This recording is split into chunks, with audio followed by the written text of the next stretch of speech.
Hi, I'm Colby Atwood, and I'm here with Greg Harmon of Belden Interactive. We're very excited to be working together now. You probably heard that Belden and Borrell Associates are joining forces. And we've been hearing from Greg about some of the exciting research that he's been doing the last few years. And we're particularly excited about a couple of the surveys that he's been working on, and I'd like to ask him to give us some background on that. So Greg, maybe you could start by giving us an overview of the audience measurement study that you've been doing.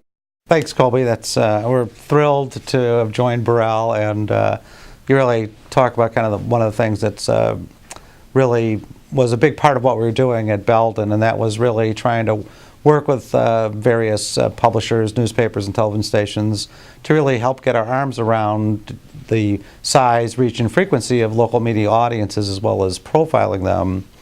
And the challenge that we have is that in the internet, we live in a world of a bewildering array and variety of statistics, not all of which are meaningful and some of which are deceptive, and certainly not intentionally so, but sometimes it's very tough to tell what's trying to be communicated. But as we move forward, just in the digital world, we're going to be moving towards lots of new media. The iPad offers opportunity. The different mobile platforms are emerging, and who knows what else is going to happen in the future. But sizing audience is certainly one of the key factors, because if you're going to be moving forward to any kind of reader-driven revenue, it's going to be key to really have your arms around how big the prospective audience is. And so we think this is an important element in the future as we just move forward into a more of a formal business environment that, as the internet just develops over the last, as it has over the last 10 years, but moves into a more economically rational structure.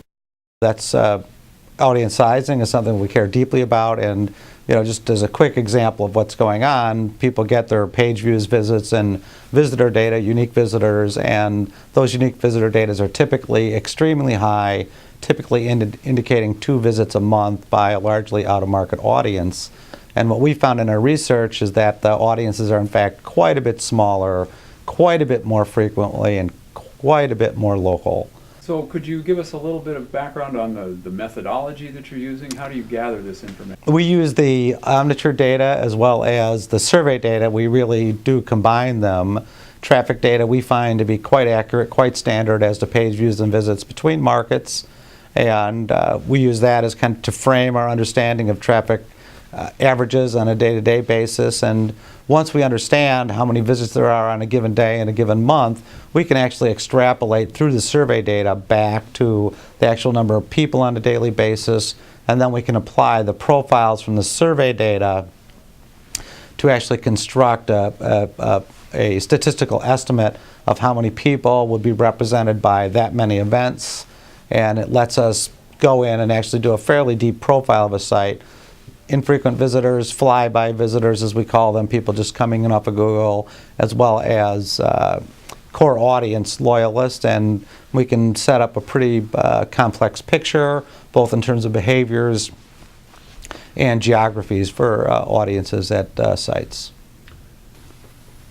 Well, thanks a lot, Greg. We're certainly looking forward to working with Greg and integrating the information that he brings to Borrell Associates with the other data that we've had in our model and from other sources. So be looking for a new round of products from us, and we're interested to hear suggestions for you and questions that you have about how this will work.